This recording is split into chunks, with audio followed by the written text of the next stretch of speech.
What is up, guys? It's me, your boy, Ronico Taylor. Thank you guys for checking out this new episode on today's episode of Wednesday. And today's guest, he has to come on, actually. So I appreciate you guys. We are finally getting some recognition. Yeah, we're getting some recognition, boys and girls. Oh, yeah. What's up? What's up, homeboys? What's up, homegirls? What's up, non-berry folks? Today's interview is with the Jeslits Bros, their new album, What Sounds, and we're just going to be talking about it. Check out part 2 when it comes out in the foreseeable future. I'm talking to them more about their songs when it's all completely out. You can find all their stuff, of course, on Spotify and Instagram. But, hope you guys enjoy, and this is Disney Channel. Don't sue me. Bye-bye.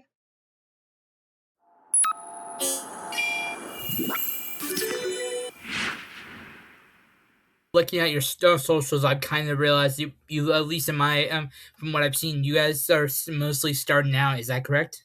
We're releasing our first album and stuff, so yeah, we're kind of only starting to play our first shows and stuff. So have you been playing for a while, or is this kind of your first attempt at baby steps out there? We've been making music privately for about 12 years now. We haven't been able to. We just haven't played live, or really, we haven't gotten the chance to record, I guess. But we've just gotten all the equipment, and we decided we're gonna go for it, and we're gonna go full throttle on the music thing. We've been thinking about it for a while, but I guess it kind of just clicked one day. You only live once, and I think it's just best that we're able to share our art with the world instead of keeping it hidden to just us and our close friends. When I was looking back at some of your stuff, I was looking at your the Jeslits suit, and I realized it kind of, to me, in my opinion, it sounded more like a 50s, 60s sitcom. The Partridge. I don't know if you've ever seen that. It's a really old show, but the Partridge Family. They had how their theme song, and it kind of sounds like something like that. Did you kind of make it that song specific, your theme song, or And this kind of goes into what kind of stuff would you say your music is? Because you all have different styles. We kind of wrote that one. It was kind of more of a Beach Boys thing, but we kind of did write it to be the intro. We kind of did write it to be sort of like that kind of a vibe, I guess. We would play it live, and instead of "Welcome to the Jeslits album," we'd say "Welcome to the Jeslits concert." So it would kind of be our intro song. As far as genre, we kind of proudly hold the title for Earth's first jizz band. So jizz is our genre, and it's, I don't know, it's kind of unique. He's a septic tank design major, and I'm a mine management major, and we kind of realized that, if you kind of take jazz and then you put in aspects of both of those things, that's how it becomes jizz music. Is that an actual genre, or is it something you kind of created on your own?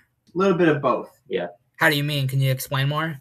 It's also kind of inspired by Star Wars, the genre that the Cantina band.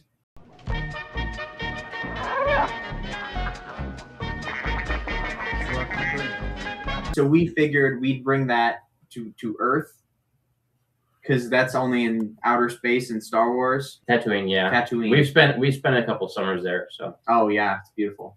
Would you mind taking me to the beginning? What exactly, when you first started, how did you get started, basically? So actually, Rebus here got a ukulele on, our 6th birthday. I think so. And ever since then, he was kind of just a prodigy on the ukulele. And then a couple years down the line, I was like, "Hey, Mom, Stepdad, why haven't I got an instrument yet?" They got me some bongos. So we kind of started on bongos and ukulele, and expanded a little bit. I just heard him jamming in the basement on his ukulele. I took my newly acquired bongos and I just kind of started joining in. We got a beat going that we kind of liked. And actually, that first beat that I heard him playing, what is it? It's at the start of On the Wall, which is one of our songs coming up in the album. And we use that beat, all that tune all these years later, just as an homage to what we started with. It's also just that's the first song we wrote on the wall. Yeah, brings back memories. Our interest in music kind of just developed like naturally, just because we would just play on the instruments and we would have all these songs that we like we really love Fetty Wap, Herbert G. He's a local guy, but he's a hero of ours. Yeah, I talked with him maybe a while back. He's a good guy. Oh, yeah. That's good. I saw your Herbert G interview. That's kind of our inspiration. Jordan Zuzak is a guy. Yeah, he's one of our other main inspirations. He's more of a recent guy we've been really he's kind of niche. By. Yeah. Would you say that you kind of like collaborate a lot with like, or collaborate with like all, like, I don't know if you know like Bluff Street and just like, you know, like I know I've met like a lot of Iowa musicians in general, and like they all kind of like to collaborate with each other. They've all had their own community. Do you find yourself in that kind of? Yeah, we mainly the Cedar Falls area, but yeah, we've gotten to, some of them are on the album. Some of the local musicians in the area, like Leo Burchett, who plays bass in Bagel Steak, we got him on there. Brevin Bierman, who's also in Bagel Steak, and he's in he was in Bluff Street.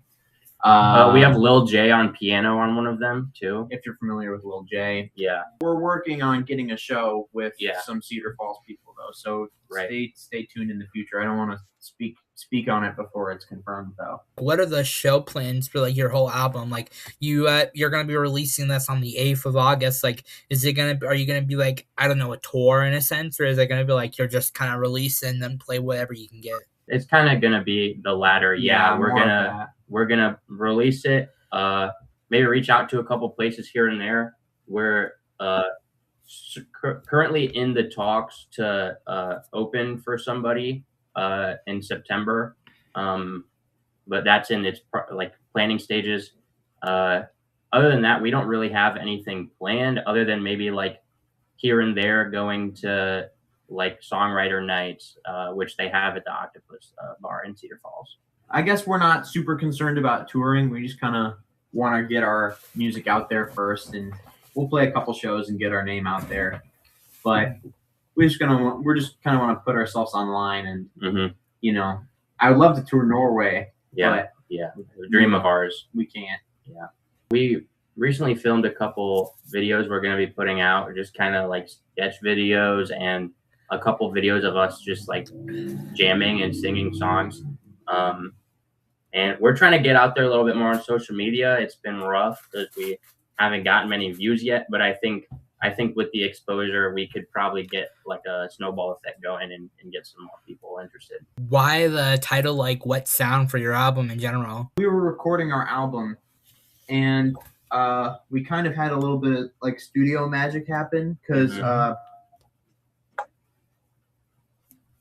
we were doing a song, and Bort was like, let me get a belly solo on this. He's like, let me get a belly solo. So I put a mic, mic'd up, put a mic like right here. And you just started going. Yeah. And that's somewhere on the album. But it was really good. But the sounds that I got out of it while I was recording were a little wet sounding. Yeah, because we had to pour water on to make it sound better. But yeah, we poured water on his belly for the belly solo. But it was particularly wet sounding, and I was like, this is making some wet sounds. We kind of had a say that again moment. Yeah. I'm like, your belly's making some wet sounds, man. Say that again, Rebus. I'm out of a moment of vibing.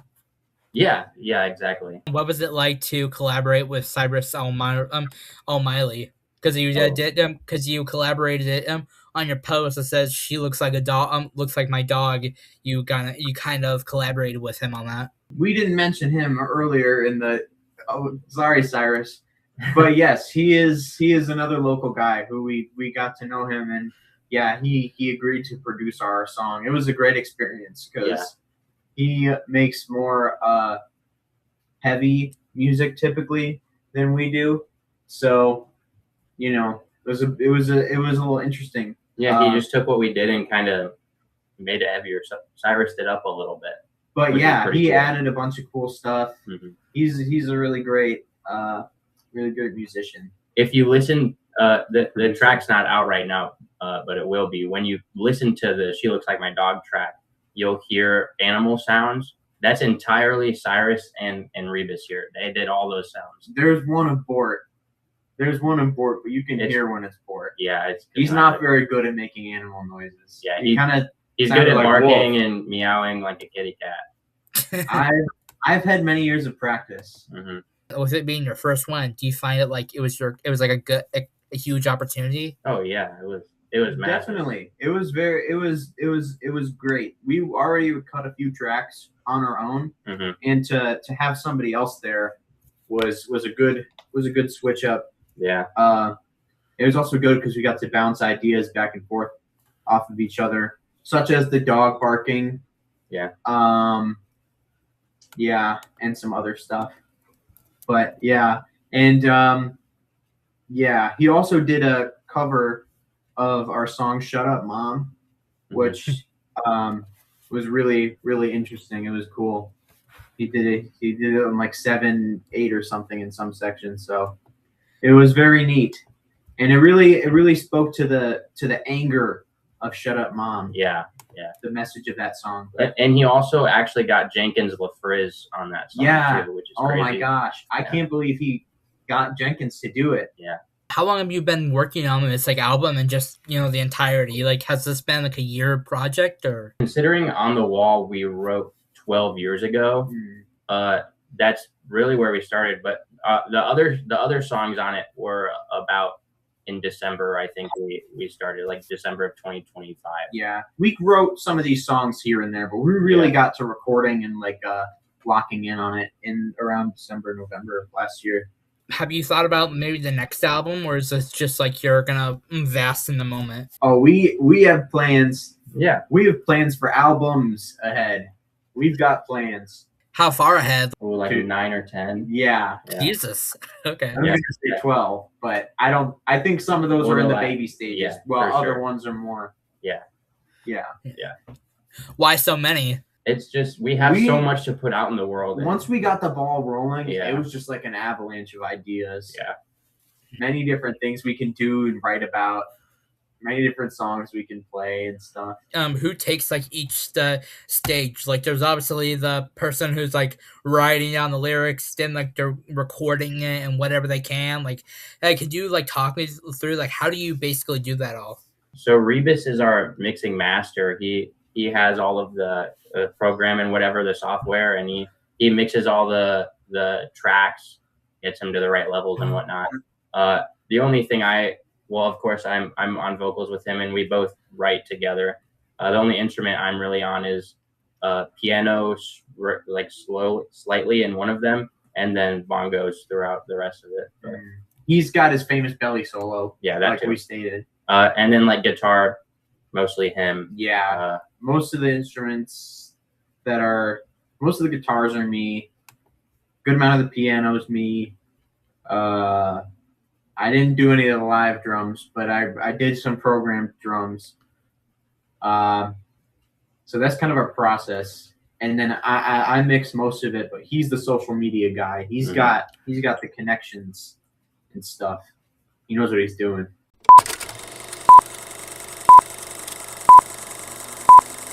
Bort Jeslits. It's the Jeslits on Instagram. Jeslits is how you spell Jeslits, and you can also find us on Spotify, Apple Music, wherever you get your music. Well, I'm Rebus, Rebus, but Jeslits the same way he spelled it. And follow Jordan Zuzak. Yeah.